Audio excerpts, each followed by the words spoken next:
안녕하세요. 이무기입니다. 1885년에 윤치호는 중국으로 유학을 가게 됩니다.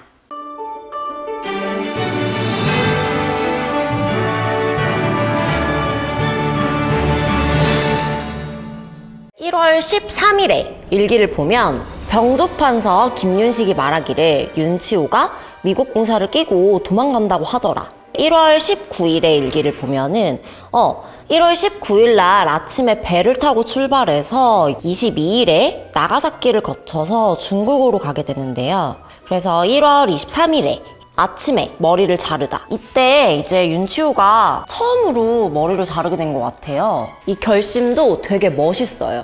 그것은 상하이로 가면 반드시 학교에 머물면서 양인과 더불어 허물없이 이제 상종하고 학예를 익혀야 하는데 이와 같이 하지 않으면 서로 어긋남을 면할 수 없기 때문이다. 그리고 스스로 상투를 틀지 못하는데 이것을 가지고 이제 번민하게 되면 공부하는데 방해가 되고 또 양복을 입고 머리를 틀면 모양이 우습고 더욱 청인들로부터 수치스러움과 비웃음 받기를 원치 않기 때문이다. 그리고 몇 달이 지나 머리가 자라면 다시 상투를 틀 수 있는 만큼 임시로 잠시 자른다고 해도 큰 잘못이 없는 까닭에 일시의 변통으로 잘라버린 것이다. 그래서 1월 26일에 상하이에 도착하게 됩니다. 이제 아침 8시에 배가 상하이에 다다르다. 높고 큰 집, 양행과 상점이 즐비하여 가히 구경할 만하다. 한번 보아서는 능히 기억할 수 없는 곳으로 가히 동양의 큰 도시라고 할 만하다. 그러니까 상하이가 그 일본의 대지마 같은 느낌인데 지금도 이제 와이탄 가서 이제 보면 건물 장난 아니잖아요. 그러니까 완전 막 최고급 그런 서양식 건물들, 그러니까 양행, 서양 은행들이랑 이제 상점들이 막 즐비하고 또 구경할 만하다 이거죠. 그러니까 조선에는 이렇지 않으니까 이게 굉장히 특이한 거예요. 1월 27일의 일기를 보면 도착하자마자 이제 바로 공부하겠다고 학교를 알아보네요.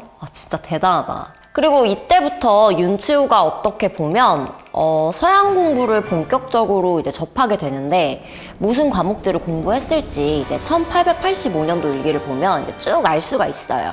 알 수가 있는데 그건 이제 뒤에 자세히 한번 살펴보고요. 2월로 넘어와서 이제 2월 11일 영국 조계 안에 공원이 하나 있어 각국 남녀들이 와서 모여논다. 그러니까 영국 조계, 그러니까 상하이가 이제 바로 조계지였어요. 그러니까 지금도 가보면 막 프랑스 조계지라고 해서 옛날 조계지 거리 있잖아요. 그러니까 이 조계가 이제 경계할 때 그때 중국이 이제 갈갈이 찢겨져 있었단 말이에요. 그래서 중국이 막 이만큼 있으면 영국이 야, 여기까지 우리가 쓰자. 또 프랑스가 야, 우리가 여기 쓰자. 막 이렇게 해가지고 프랑스 조계지, 영국 조계지, 독일 조계지 이런 세계 열강들의 조계지가 엄청 많았어요. 그래서 이 조계지 여기는 이제 완전 걔네들 나라인 거지. 그래서 이 안에는 이제 자기들 마음대로 다 할 수가 있었어요.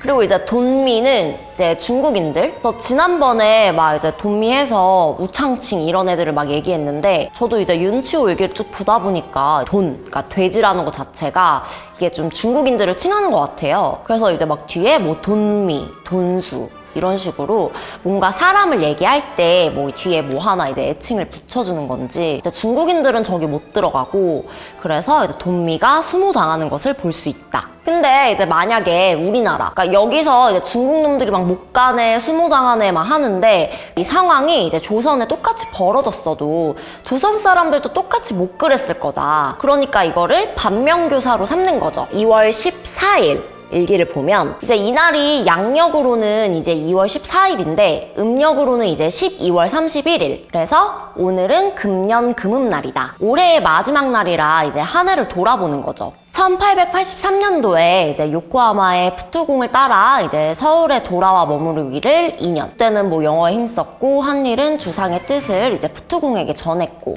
관계한 것은 외교와 이제 통상 일반. 그러니까 바란 것은 나라가 태평하고 문명되어 가는 것이었다.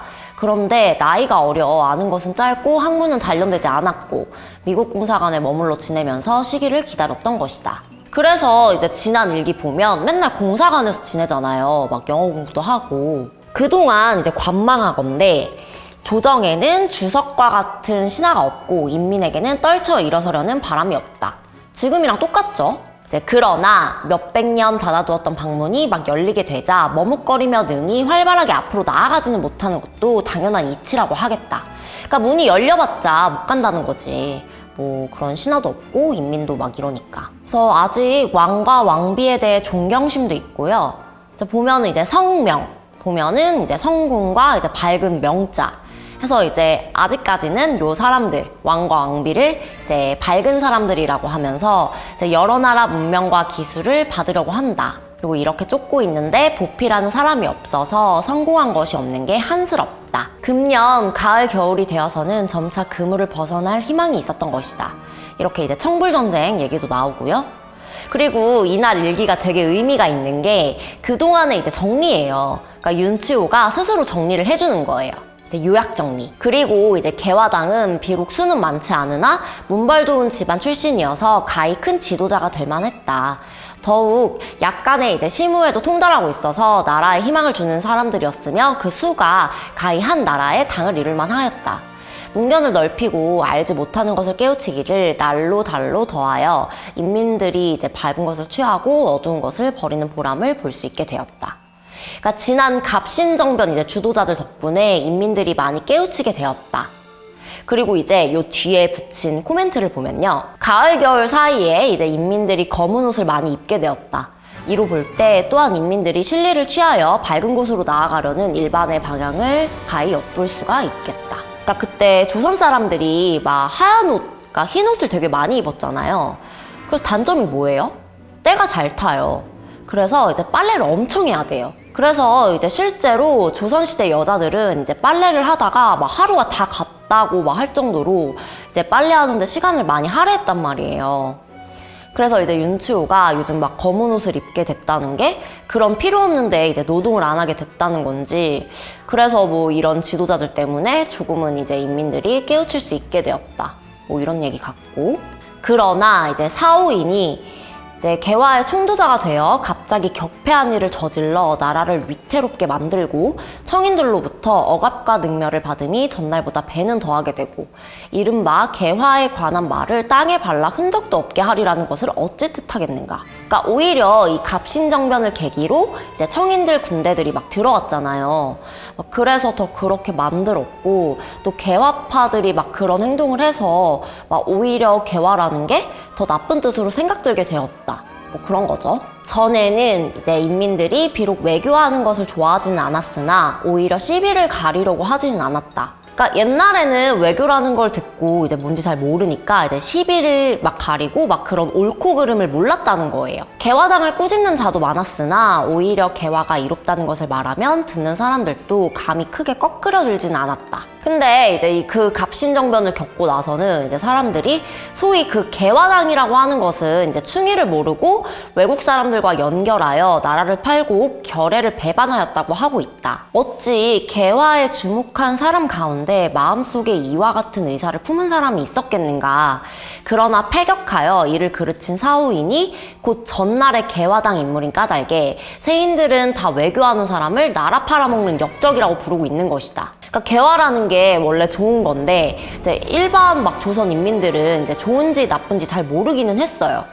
그래도 이제 옛날엔 막 사람들한테 야 개화 되게 좋은 거야 이렇게 얘기해주면 그래? 이랬는데 이제 막 이 개화당이라는 사람들이 이제 갑신정변을 일으켜서 이제 개화 이꼬르 나라 팔아먹는 역적 이렇게 돼버린 거죠. 조정에서 채용하고 있는 것은 좀 먹고 썩은 초유. 그러니까 풀초에 이제 유자가 이제 유학자. 그러니까 하찮다 이거죠. 그러니까 초유에 지나지 못한 인간들이 입안에 가득히 고담을 늘어놓으나, 그러니까 고담은 이제 또 고고하고 좀 고귀한 것들. 그러니까 그런 걸로 이제 막 말은 그렇게 하면서 되게 마음속으로는 사사로운 이익만을 막 꾀하는 무리들이다. 세상에 혹 외교를 좋아하는 사람이 있더라도 감히 입을 열지 못하고 짐짓 완고한 채 하고 만다. 그러니까 간사한 노비들이 오랑캐 세력을 끼고 이제 군상을 위협하여 이제 나라 일을 날로 그르치고 있다. 한스럽다. 그러니까 이제 간노는 이 간신들, 그러니까 이 간신들이 이제 오랑캐 세력을 막 끼고 막 그렇게 하고 있다. 미국 공사가 서울에 머문 이래 나라의 운수가 비틀거려 성패가 정하여지지 않은 데다가 변란이 있은 뒤부터는 여러 번 실패하고 위험을 겪었으니 참으로 나라를 위하여 통탄할 일이다. 폐일언하고 나와 같은 서생은 학문이 아직 숙달하지 못하여 국사를 평론하는 것이 분수에 맞는 것은 아니다. 다만 한두의 꿈결 속에 지나는 동안에 본 바가 위와 같은 것이다. 그러니까 2년 동안 궁에 막 들락날락하면서 본 걸 이제 요약을 잘 해준 거죠. 다만 상하이에서는 부지런히 공부하고 진실 충호하리라.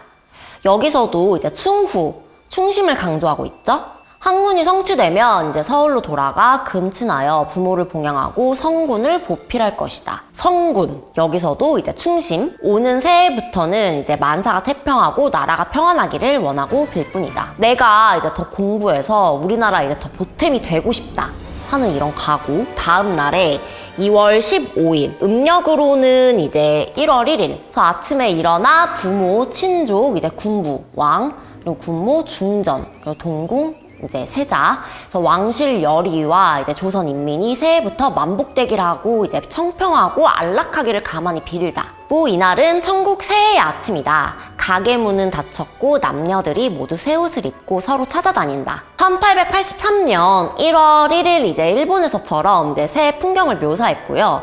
또 이제 상하이에 대한 소견이 나와요. 한이 이제 중국을 한족이라고 하잖아요. 그래서 그거에 대한 한. 근데 이제 청나라는 한족이 아니고 이제 만주족이 세운 나라잖아요.